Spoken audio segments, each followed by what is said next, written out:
बारो अॼु पाण सबक चौथो पढ़ंदासीं। मज़ेदार पाछो दर्जे 6 जो इहो सबक आहे। हिननि जा कवि ऐं शायर आहिनि लेखक हरी दिलगीर। हिननि पाछे जे बारे में असांखे ॿुधायो आहे। पाछो मतिलबु ॿारो पाचूलो थींदो आहे जंहिंखे परछाई चवंदा आहियूं ऐं उहो पाचूलो आहे उहो पाइण जो ठहंदो आहे।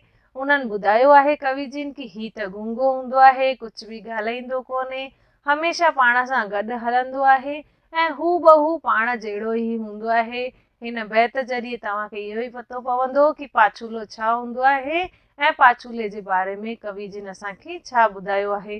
त पाण अॻियां वधूं था, पढ़ूं था मज़ेदार पाछो।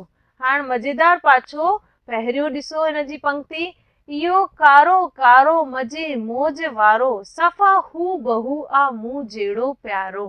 हू चवनि था, शायर जिन चवनि था इहो पाछूलो कारो कारो आहे, हू बहू मतिलबु साॻियो, सफ़ा बिल्कुलु साॻियो मूं जहिड़ो आहे। त ॿारो जॾहिं पाछूलो ठहंदो आहे त पाण जहिड़ा आहियूं ओड़ो ई पाछूलो हूंदो आहे न। त हू बहू साॻियो मूं जहिड़ो आहे। अॻियां चवनि था, कॾहिं बि न मूंखां थिए दार पाछो। दार मतिलबु अलॻि। चवनि था कॾहिं बि मूंखां इहो पाछूलो अलॻि कोन थो थिए, दार कान थो थिए। अजब मुंहिंजो पाछो मज़ेदार पाछो। अजब ई मुंहिंजो पाछो आहे, मज़ेदार पाछो आहे। हिते पाण इहो लिखंदासीं, सफ़ा मतिलबु बिल्कुलु ऐं हू बहू मतिलबु साॻियो। सफ़ा जो मतिलबु थींदो आहे बिल्कुलु ऐं हू बहू जो मतिलबु थींदो आहे साॻियो। ॿारो तव्हां पंहिंजी कॉपीअ में इहे ॾुखिया अखर लिखंदा वञिजो त तव्हांखे बैत सम्झण में सवलाई थींदी। त पाछूलो जेको साॻियो पाण जहिड़ो हूंदो आहे ऐं हू बहू सफ़ा पाण जहिड़ो नज़र ईंदो आहे। हाणे ॿी पंक्तिअ में पाण ॾिसूं था कि अकेलो न गारे गीदड़ आहे गीदी। गारे जो मतिलबु आहे अकेलो न गुजारे, अकेलो न रहंदो आहे। गीदड़ आहे गीदी, गीदी मतिलबु डिॼणो, डिॼणो या पाण हिनखे कायर बि चई सघूं था। कायर बि थींदो आहे, डिॼणो बि थींदो आहे। चवनि था कवि जिन चवनि था, अकेलो न गारे गीदड़ आहे गीदी, संदसि रंग कारो पको आहे शीदी। हिन जो रंग कारो पको शीदीअ वांगुरु आहे, जेको ॾाढो पको रंग थींदो आहे न उन वांगुरु आहे, शीदीअ वांगुरु कारो आहे, गीदड़ वांगुरु डिॼणो आहे ऐं अकेलो कॾहिं बि गुज़ारींदो न आहे। मूंसां गॾु ई वक़्तु गुज़ारींदो आहे, मूंसां गॾु गॾु ई हलंदो आहे। मतिलबु हू डिॼणो आहे, अकेलो न रहंदो आहे। त हू गूंगो करे कान गुफ़्तार पाछो। हू गूंगो आहे ऐं गुफ़्तगू कान कंदो आहे, मतिलबु कंहिंसां बि ॻाल्हाईंदो कान्हे। गुफ़्तार मतिलबु गुफ़्तगू कान कंदो आहे, कंहिंसां ॻाल्हाईंदो कोन्हे। अजब मुंहिंजो पाछो मज़ेदार पाछो। कवि जिन चवनि था, अजब मुंहिंजो पाछो आहे, मज़ेदार मुंहिंजो पाछो आहे। अॻी पंक्ति में पाण ॾिसूं था कि जिते आऊं गारियां उते हू बि गारे। जिते आऊं गारियां, गारियां मतिलबु गुज़ारियां, गुज़ारियां। जिते आऊं मां वक़्तु गुज़ारियां उते हू बि मूंसां गॾु वक़्तु गुज़ारे पियो। गारे बि गुज़ारे थींदो, वक़्तु गुज़ारे पियो। मतिलबु जिते मां रहां पियो उहो मूंसां गॾु ई उते रहे पियो। सुबुह शाम हू मूं साण गॾु थो गुज़ारे। सुबुह साण मूं साण गॾु थो गुज़ारे। सुबुह हुजे चाहे शाम हुजे, हू मूंसां गॾु गुज़ारे थो, मूंसां गॾु ई रहे थो। न थिए दार जेको उहो यार पाछो। जेको न थिए दार, दार जो मतिलबु मां तव्हांखे अॻियां बि ॿुधायो ॿारो, अलॻि। उहो जेको न थिए दार, अलॻि न थिए उहो यार पाछो। यार पाछो मतिलबु दोस्त आहे उहो पाछो। उहो मुंहिंजो दोस्त आहे, मूंखां कॾहिं अलॻि कान थींदो आहे।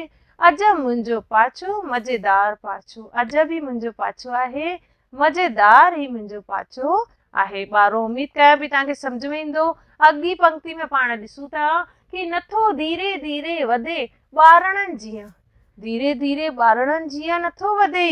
कीअं थो वधे ॾिसो, कॾहिं ॾिस वॾो थी वञे थो वणनि खां, कॾहिं कॾहिं त ही वणनि खां बि वॾो थी वञे थो। कॾहिं ॾिस त आहे नंढो ॿार पाछो, कॾहिं ॾिसो त आहे नंढड़ो ॿार पाछो। अजब मुंहिंजो पाछो मज़ेदार पाछो। हिन पंक्तिअ जो मतिलबु ॿारो चङी तरह सम्झो कि ॿारड़नि जीअं ही धीरे धीरे कान थो वधे, कॾहिं ॾिसो त ॾाढो वॾो थी वञे थो ऐं कॾहिं ॾिसो त ॾाढो नंढो थी वञे थो।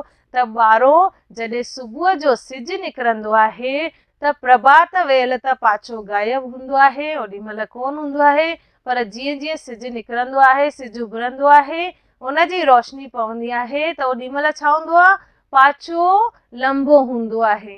पर जीअं जीअं सिजु मथे वेंदो आहे त पाछो नंढो हूंदो आहे, उनजी लंबाई नंढी हूंदी आहे। ऐं पोइ शाम जो जीअं जीअं सूरज ढलजंदो आहे, धीरे धीरे हेठि लहंदो आहे, ओॾी महिल पाछो लंबो थींदो आहे। मतिलबु सिज जी जेतिरी रोशनी उन मथां पवंदी आहे, उन रोशनी जे अनुसार ई हिन जो आकार हूंदो आहे। त इहो ई ॿुधायो आहे त केॾी महिल ॾिसो त ॿारनि वांगुरु नंढो थो थी वञे ऐं केॾी महिल ॾिसो त वणनि वांगुरु लंबो थो थी वञे। अजब ई मुंहिंजो पाछो आहे, मज़ेदार मुंहिंजो पाछो आहे। त ॿारो अॻियां वारी पंक्ति में पाण ॾिसूं था कि उथियसि मां सवेरो हो प्रभात वेलो। कवि जिन छा था चवनि कि मां उथियसि सवेर प्रभात वेलो। प्रभात जो वेलो छा थींदो आहे, असुर जो वक़्तु। असुर जो वक़्तु मां उथियसि ऐं ॾिठमि खेसि गायब हुअसि मां अकेलो।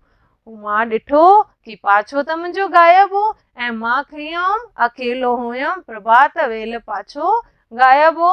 असुर जे टाइम में पाछो गायब थी वेंदो आहे, छाकाणि ओॾी महिल सूरज निकितल कान हूंदो आहे। त ओॾी महिल कवि जिन चवनि था कि मां अकेलो हुअसि, न हूंदो उथियो निंड मां यार पाछो। कवि जिन सोचियो कि निंड मां मुंहिंजो यार, मुंहिंजो दोस्त, इहो पाछो कान उथियो हूंदो। अजब मुंहिंजो पाछो मज़ेदार पाछो, इहो अजीब ई मुंहिंजो पाछो आहे, इहो मज़ेदार मुंहिंजो पाछो आहे। त ॿारो हिननि खे नोट कंदा वञिजो पंहिंजे हिन कॉपीअ में ॾुखियनि अखरनि खे, ऐं हिन बैत खे हिकु बार वरी पढ़ी ॾिसिजो ताकी पाण खे जोड़ा मिलाइण में आसानी थिए ऐं तव्हां सवलाईअ सां पढ़ी सघो। जेका शइ न सम्झ में अचे वापसि हिन वीडियो खे ॾिसिजो ऐं हिकु भेरो वरी सम्झिजो। असां अॻे वीडियो में वरी तव्हांखे सवाल जवाब कराईंदासीं। जय झूलेलाल ॿारो।